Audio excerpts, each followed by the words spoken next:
Nesse vídeo a gente vai falar sobre a introdução alimentar, que ainda é um assunto que traz muita dúvida, muitos anseios, muitas angústias para os pais e para os cuidadores.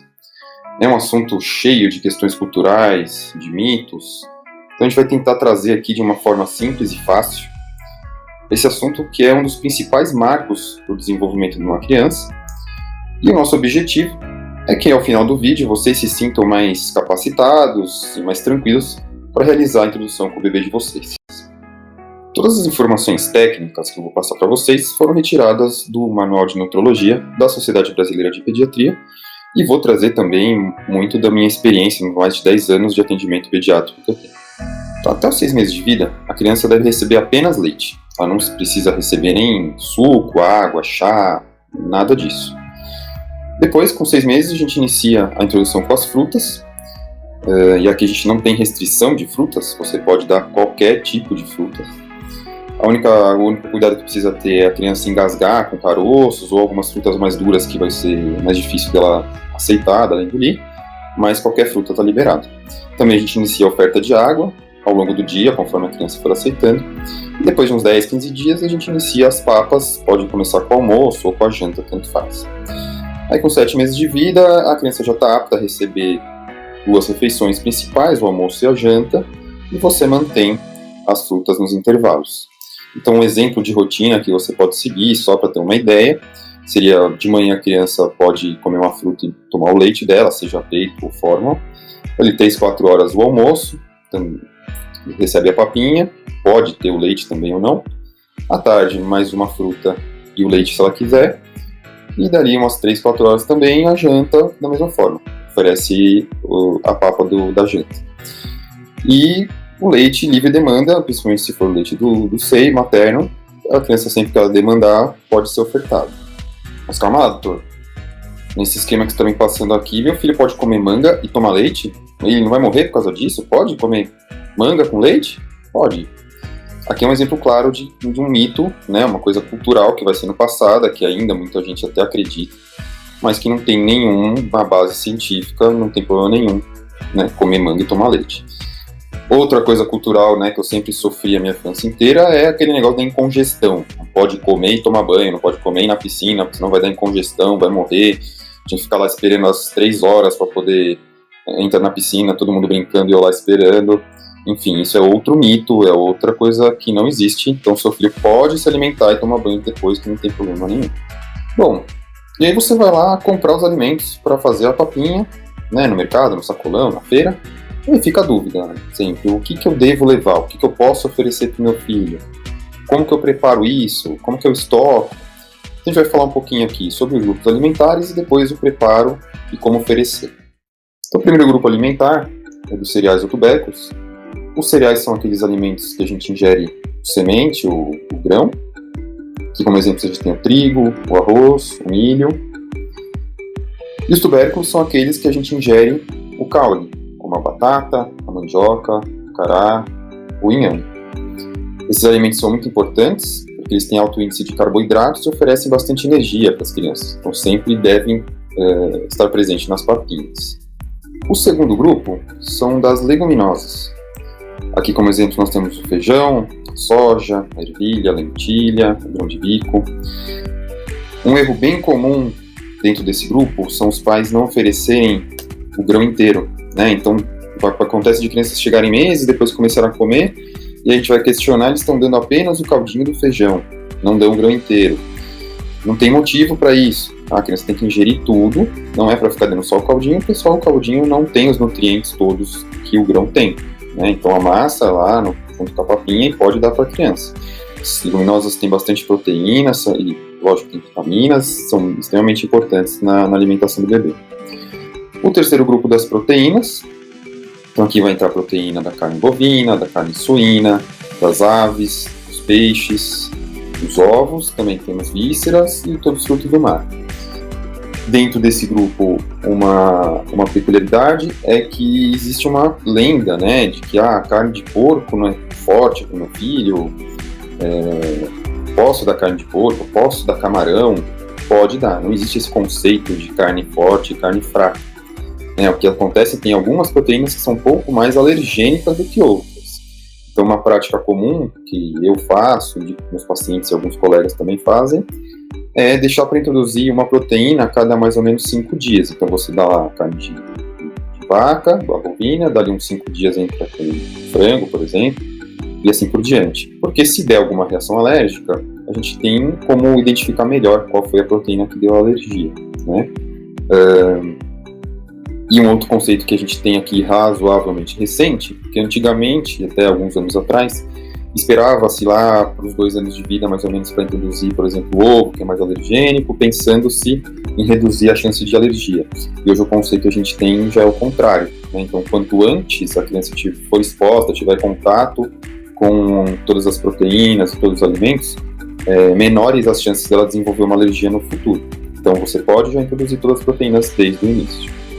E o quarto e último grupo é o grupo dos legumes e verduras. Os legumes são aqueles vegetais cuja parte comestível não são as folhas. E aqui, como exemplo, nós temos a cenoura, a beterraba, a abóbora, o chuchu. E as verduras, que são os vegetais cuja parte comestível são justamente as folhas, né? E a gente tem como exemplos o agrião, o alface, o espinafre, a couve. Nesse grupo, uma dica que a gente tem aqui para dar, o erro mais comum que acontece, é os pais não colocarem esses alimentos logo no início, nas papinhas, principalmente as verduras. E aí, invariavelmente, a criança acaba tendo uma baixa ingesta de fibras e pode evoluir com uma constipação, né? Começa a ter fezes duras, alguma dificuldade para evacuar, e aí os pais vêm com essas queixas no consultório. Então, desde a primeira papinha, o ideal é que já inicie todos esses grupos, coloque as folhas no final do cozimento para dissolver na papinha, para a criança ter essa ingesta de fibras adequada, além de todos os outros nutrientes que esses alimentos possuem. Bom, agora que vocês já conhecem todos os grupos alimentares, vamos lá, mãos à massa, vamos aprender como preparar e oferecer para a criança esses alimentos. Então, sobre o preparo, todas as papas devem conter pelo menos um alimento de cada grupo, né? Como eu já falei um pouquinho sobre os erros mais comuns, só para a gente resumir aqui. Extremamente importante, jamais peneirar ou liquefazer a comida, né? Bater no liquidificador, no mixer, de jeito nenhum. Desde o começo, a papinha deve ser amassada no garfo, tá? Nunca peneirar ou bater. Esse conceito de sopa que a gente vai dar para a criança é errado. De vez em quando, dar uma sopa para a criança não tem problema. Mas a criança precisa aprender a manejar o alimento na boca, ela consegue macerar o alimento com a gengiva, engolir. No começo, lógico, você vai amassar bastante com o garfo para poder oferecer e aos poucos você vai aumentando a consistência. Mas por que disso? A criança que come só alimentos peneirados, liquefeitos, ela acaba não desenvolvendo essa habilidade de manejar o alimento, pode evoluir com distúrbios alimentares, como ter dificuldade de aceitar grãos ou alimentos com algumas texturas na boca, depois vai ser difícil para você reverter isso daí. Então, desde o começo, amassado no garfo, certo? Porção de proteína, quanto que eu devo pôr de proteína? Né? Aqui, claro, ninguém vai ficar lá pesando todas as porções, mas o excesso de proteína, desde o início da infância, está associado ao desenvolvimento de obesidade futura. Então a gente tem que ter uma ideia de quanto de proteína a criança deve comer, né, para ter algum controle. Nos manuais tem as gramas, mas uma regra grosseira que a gente usa aqui é usar mais ou menos o tamanho da palma da mão da criança. Então você pega uma porçãozinha de carne, de ovo, de frango, vê mais ou menos quanto dá a palma da mão da criança e é essa quantidade estimada que a criança deve ingerir de proteína por refeição. Bom, cozinhar bem todos os ingredientes, você pode ir cozinhando eles juntos, vai colocando em tempos diferentes, então primeiro coloca para cozinhar as proteínas que demoram mais, depois vai colocando os outros alimentos e por último coloca as folhas para dissolver, isso não tem problema nenhum, você pode preparar uma papinha fresca para todas as refeições, mas também, se você não tiver essa disponibilidade, você pode cozinhar porções em separado, deixar congelado, né, no congelador. E aí você vai retirando cada porção, cada alimento, conforme você vai, em cada refeição, vai oferecer para a criança determinadas misturas e combinações. Né? É até bom sempre ter uma variação, para a criança se acostumando com diversos sabores. Sempre utilizar apenas temperos naturais, tá? Não se utilizar sal, nem muito menos aqueles temperos prontos, de tijolinho ou de saquinho, tipo sazon, esse tipo de tempero. né? Os temperos naturais todos que você pode utilizar sem problema nenhum. Como já foi dito, sempre amassa no garfo. A consistência final é mais ou menos essa da foto aqui, né? Tudo amassadinho, mas dá para identificar alguns pedaços, alguns alimentos. E o óleo, você pode utilizar óleo de canola, óleo de girassol, azeite, intercalando, e colocar a porção de óleo em cada papinha em separada, para garantir, né, que a criança vai ingerir aquela porção de óleo, que é mais ou menos 1-2 colherinhas daquelas colherinhas pequenas de criança. Porque essa ingesta de gorduras é muito essencial para o desenvolvimento neurológico e também um aporte de calorias importante para a criança. Agora a gente vai falar de algumas regras de ouro. São 5 dicas fundamentais que você deve utilizar em todo o processo de educação alimentar do seu bebê, desde o início da alimentação. Então vamos lá. Então, primeira regra, que eu acho que é uma das principais. Você vai determinar o que a criança deve comer. Então, naquela refeição, você que vai determinar os alimentos que a criança vai comer. Quando é um bebê pequenininho, claro que é muito fácil. Aqui o grande problema é quando começa na fase dos 2 anos, que a criança começa a ficar seletiva, aprende o não, começa a comer bem menos, porque a velocidade de crescimento diminui, e a criança começa a manipular os pais. Aí começa a não aceitar comida, os pais acham que a criança vai ficar desnutrida, começa a querer compensar essa alimentação com bolo, com danoninho, com qualquer outra coisa, a criança aprende esse comportamento e começa a só aceitar essas tranqueiras e aí vira um ciclo vicioso. Segundo, os pais determinam quando a criança vai comer. Então, manter uma rotina mais ou menos estabelecida é essencial para a criança, para ela saber que ela tem a rotina de sono, a rotina da hora de comer, depois começa na escolinha. Então, determinar mais ou menos sempre os mesmos horários para não virar uma bagunça. E, terceiro, onde ela vai comer. Né? Então, o ideal desde pequenininha já pode colocar no cadeirão, para a criança aprender que quando ela vai para o cadeirão é hora de comer. Sentar junto da mesa, junto com os pais ou com quem estiver em casa. E aqui jamais utilizar tablets, televisão, celular, seja o que for, para poder oferecer comida para a criança. Claro que é muito mais fácil dar comida para uma criança hipnotizada por um desenho. Só que isso, lógico, que vai gerar um comportamento que depois você não consegue tirar. Você sempre vai precisar ficar ali distraída com uma tela. Ela vai comendo, não sabe nem o que está comendo, não sabe nem o sabor das coisas, abre a boca e vai indo. E isso vai no futuro levar uma criança que não consegue nem controlar o seu apetite, a saciedade, aprender a comer, né, sem ter algum estímulo. E aqui a gente tem diversos estudos que podem acontecer. Porém, a criança determina o quanto ela vai comer. Isso serve para a vida inteira, né? Aquelas rotinas dos pais ficarem fazendo aviãozinho, ficar correndo atrás da criança com o prato, ficar forçando a terminar o prato, isso não deve existir. Isso faz com que o momento da refeição se torne extremamente estressante. Então ali ofereceu ali 10, 15 minutos, a criança viu que a criança já não está aceitando mais, está vendo o rostinho, não quer, acabou essa refeição, parte para a próxima. Se a criança comeu 2 colherinhas ou comeu 2 pratos, não importa. A variação da necessidade de calorias, ela varia ao longo dos dias, das semanas, então tem períodos que a criança vai comer mais, períodos que a criança vai comer menos. Então deixa que ela determine o quanto ela quer comer. Não quer comer naquela refeição, essa refeição acabou, só vai ter alguma coisa na próxima.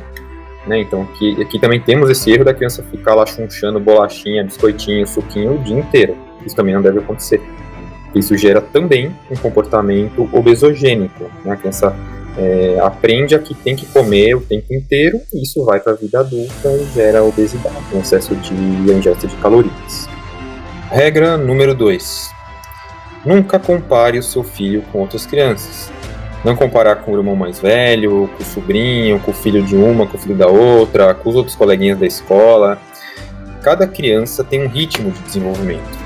A variabilidade, né, de normalidade, tanto no desenvolvimento físico quanto neurológico, é muito ampla. Então, por isso tem criança que fala antes que a outra, anda antes que a outra, uma come mais, outra come menos, enfim, porque é muito variável. A criança sempre deve ser comparada com ela mesma. Só para se dar um exemplo, se a gente pegar aqui o gráfico de peso para a idade, Uma criança na mesma faixa etária, duas crianças na mesma faixa etária, elas podem ter o dobro do peso da outra e ambas serem normais, né? Porque uma está num canal de desenvolvimento acima da outra. Isso não quer dizer que uma seja mais ou menos desenvolvida. Um erro comum que a gente pega é o pediatra falou que está normal porque está na média, está abaixo da média, está acima da média. A média não quer dizer nada, né? A criança deve sempre seguir o mesmo canal de desenvolvimento. Por isso que esses gráficos a criança deve ter, o pediatra sempre deve preencher e os pais devem sempre ter esses dados. Porque esses canais de crescimento, esses gráficos, são os principais parâmetros que a gente usa para ver se a criança está se desenvolvendo bem ou não. Chega uma criança que ficou um tempão sem passar no pediatra, sem um peso e altura anterior, sem gráfico, é muito difícil a gente falar se a criança está normal ou não, com um único parâmetro, né? Ela vai estar fora do normal se ela estiver muito gorda ou muito magra. Mas o que eu preciso saber é se a criança está seguindo o seu canal de crescimento e mantendo esse canal, não está descendo, não está subindo muito. E é assim que a gente vai vendo a faixa de normalidade. Regra número 3. Muitos pais vêm com a dúvida: doutor, posso dar tal alimento para o meu filho? Eu posso dar o outro alimento para o meu filho? O que eu posso dar? Aqui é bem simples. Se você seguir a regra de tudo que eu descasco, ou que eu compro na feira, que seja natural, eu posso dar. E, invariavelmente, o que eu vou desembalar, eu não devo dar, né? Então, todos os alimentos no mercado que são voltados para o público infantil, ou 99%, são tranqueiras.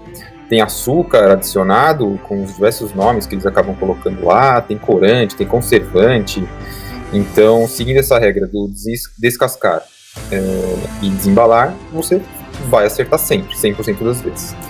Regra número 4, que mais uma coisa aí, um assunto cultural, né, que ainda tem: bebê gordo não é bebê saudável. Os avós querem que o bebê seja gordinho, fofinho. Isso provavelmente acontece porque antigamente, por uma falta de comida geral na população, né, um bebê gordinho era sinônimo de um bebê bem alimentado e saudável. Hoje a gente não quer isso, né? Se o bebê é gordinho porque ele come bem, ele é gordinho porque a constituição dele, ok, sem problema nenhum. Você não vai suspender o leite materno, você não vai suspender leite e alimentação saudável porque o bebê está gordinho. Mas o bebê é gordinho porque você está atacando mucilão na mamadeira, você está dando bolacha de chocolate, você está dando tranqueira para um neném pequeno, não dá, né? Nossa, doutor, mas tem gente que dá bolacha de chocolate para bebê pequeno?